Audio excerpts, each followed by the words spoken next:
DSC పోటీ పరీక్షలకు prepare అవుతున్న విద్యార్థులకు శుభవార్త చెప్పారు Telangana CM Revanth Reddy, deputy CM Bhatti Vikramarka.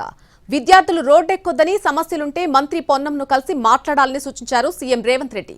సమస్యలను ప్రభుత్వం పరిష్కరిస్తుందని హామీ ఇచ్చారు. ప్రస్తుతం 11,000 టీచర్ పోస్టుల భర్తీకి ఇచ్చిన డిఎస్సీనే చివరిది కాదన్నారు భట్టి. త్వరలోనే మరొక డిఎస్సీ నోటిఫికేషన్ ఇస్తామని చెప్పారు. పిల్లలు కూడా పరీక్షలు కొందరు వాయిదేరు, కొందరు ముందు కోరి, కొందరు వెనుక కోరు అంటారు. తప్పకుండా పరీక్షలకు సంబంధించి కూడా మా పొన్నం ప్రభాకర్ గారికి చెప్తున్నా, పిల్లలు రోడ్డు ఎక్కే బదులు మన ప్రభుత్వం వినడానికి సిద్ధంగా ఉంది.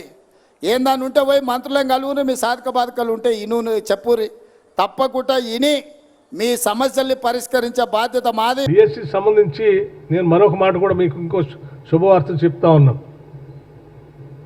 ఇప్పుడు మేము కండక్ట్ చేసే డిఎస్సికి సంబంధించినటువంటి 11,000 ఉద్యోగాలే కాకుండా ఇంకా మేము చెప్పాము 16,000 దాకా ఖాళీగా ఉన్నాయని. ఇప్పుడు మేము అన్ని ఈ ప్రమోషన్స్ ఇవన్నీ చేసిన తర్వాత లెక్కలు వస్తూ ఉన్నాయి. ఇంకో 5,000 నుంచి 6,000 ఉద్యోగాలు డిఎస్సి సంబంధించి ఇంకా వస్తాయి కొద్ది రోజుల్లో. చదువుకున్న విద్యార్థులందరూ కూడా మంచిగా రాయండి. మీరు ఇదే ఆఖరిది కాదు, చివరిది కాదు.